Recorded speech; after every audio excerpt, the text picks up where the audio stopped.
You're listening to Signal Lost, original alien fiction. New story every week. I'm glad you found the frequency. Grief is not what people think it is. People think it is a storm, a thing that arrives and rages and passes.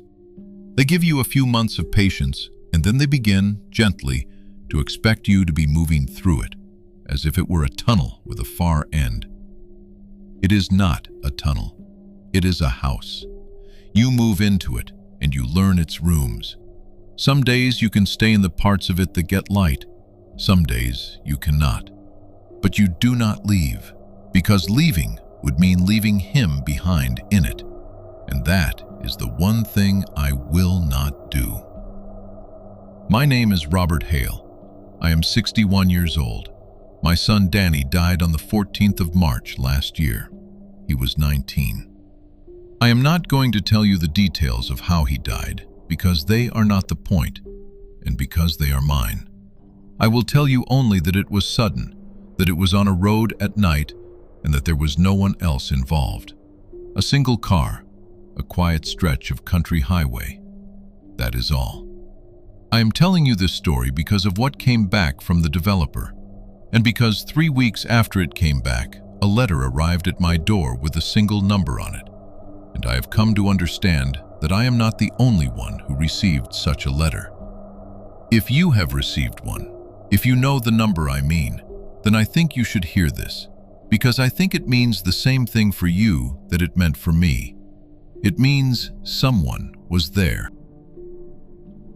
Danny shot film, not because he was pretentious about it. He was 19. He had grown up with a phone in his hand like everyone his age. But because he had found his grandfather's old camera in my garage, and something about it had taken hold of him. A manual thing, all dials and weight. You had to think before every frame. You had to earn the picture. He was careful with it. Film cost money, developing cost money, and he was saving for a digital body. So he rationed his frames the way you ration something precious. He would go a whole week and take 3 photographs. He kept a little notebook of what each frame was. Frame 1, the bridge. Frame 2, Mom in the garden. So he would remember when the roll came back. After he died, the camera sat on the shelf in his room for 11 months. I could not touch it. Then, one evening in February, I took it down. I do not entirely know why. I think I wanted to hold something he had held. There was a roll inside, partly used. The frame counter read 6. His notebook was on the desk. I opened it to the last page he had written. 6 entries in his small, careful hand. Frame 1, the old mill. Frame 2, frost on the gate. Frame 3, Dad asleep in the chair. Frame 4, the dog. Frame 5, the long road out past Caro Hill at dusk. Frame 6, headlights in the mirror. That was the last thing he ever wrote. Frame 6, headlights in the mirror. I sat with the camera for a long time, and then I decided to have the roll developed. It felt like the last conversation we had not yet finished. There is one place left in town that still develops film, an old shop run by a man named Eckhart, who has been doing it for 40 years, and will, I suspect, be doing it until the day he dies, because there is no one to take it over, and he does not seem to want there to be. I gave him the roll. I told him there were 6 frames on it. I told him, and I do not know why I felt the need to say this, except that it was true, and it was sitting on me like a stone, that they were the last photographs my son ever took. He was kind about it. He said he would do them himself by hand, and he would call me. He called me the next morning, early, before the shop would normally have opened. He said the roll had developed cleanly. Good exposures, he said. Your boy had an eye. Then he paused and he said, "There are 7, Mr. Hale." I told him that was not possible. I told him about the notebook, 6 frames, 6 entries. The counter on the camera read 6. He was quiet for a moment, and then he said in a careful voice, the voice of a man choosing his words, I think you should come and look at the seventh one yourself. I'd rather not describe it over the phone." He had laid them out on the counter when I arrived, in order, like a little life. The old mill, soft in morning light. The frost on the gate, every blade of grass edged in white. Me, asleep in my chair, my mouth open, looking older than I feel. The dog, mid-shake, ears flying. The long road out past Caro Hill, the sky going to embers behind it. And frame 6, headlights in the mirror. He had taken it from the driver's seat. You could see the edge of the rearview mirror, his own eyes caught in it just barely. And behind the car, filling the back window, the white glare of headlights from a vehicle following close.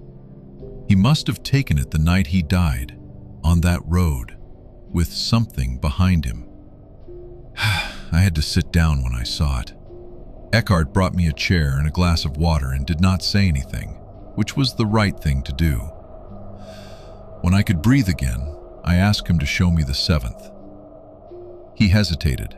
Then he turned it over and slid it across the counter. The seventh photograph was taken inside the car, from the back seat. The angle is unmistakable. You are looking forward between the two front seats, the way a passenger in the rear looks forward. You can see the gear stick, the dashboard with its dim glow, the windshield beyond. Danny is in the driver's seat. You can see the side of his face. He is looking at the road, both hands on the wheel, and his expression. I have looked at this photograph more times than is good for me, and I will tell you what I see. His expression is calm, not frightened, calm. The way a person looks when they do not yet know.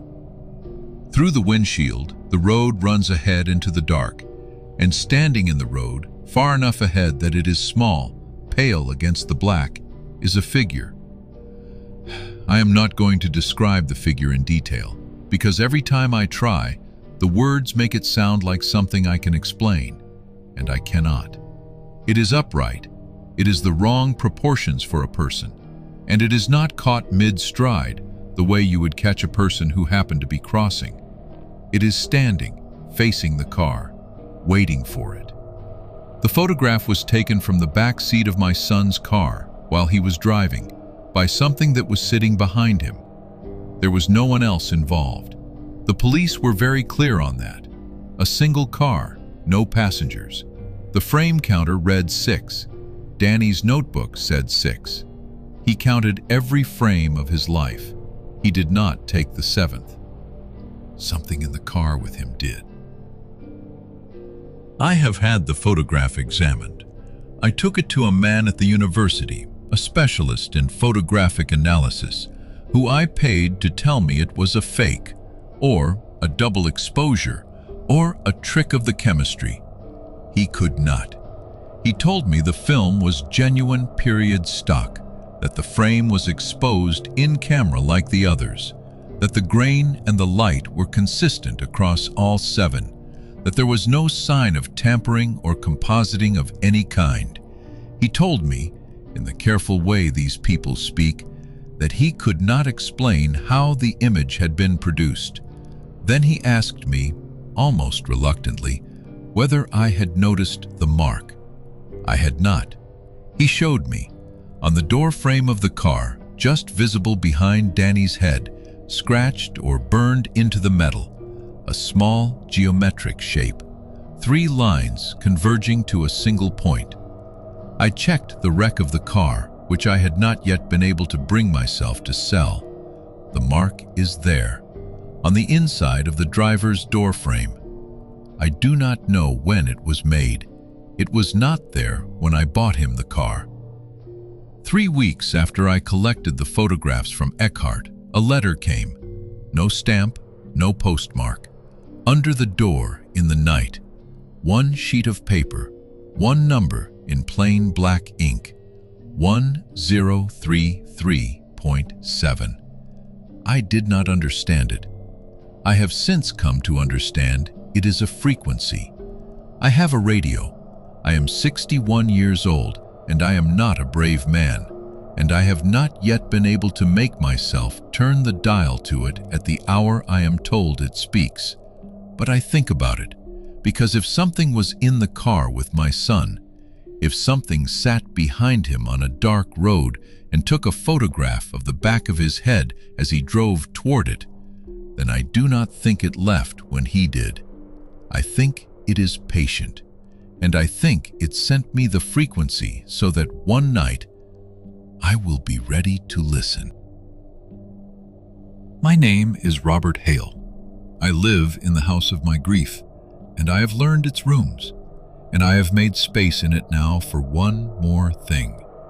A photograph I cannot explain, of a moment I was not there for, taken by something that was. People who have heard pieces of this ask me whether it brings me comfort or terror. They expect me to choose one. I will tell you the truth, which is neither. What it brings me is the knowledge that he was not alone on that road. That is not comfort. The thing that was with him is not a thing I would wish on anyone. But it is not nothing either. For 11 months I had pictured him alone in the dark, and now I know he was not, and I have not decided yet whether that is better or worse. And I think I will be deciding it for the rest of my life. Danny counted every frame. Frame 1, the mill. Frame 6, the headlights in the mirror. There was a 7th frame he did not count. I think in the end, all of us have one. A frame we did not take. A picture of the moment something was finally close enough. My name is Robert Hale, and this was my signal. Signal lost. New story every week. Have you heard the frequency?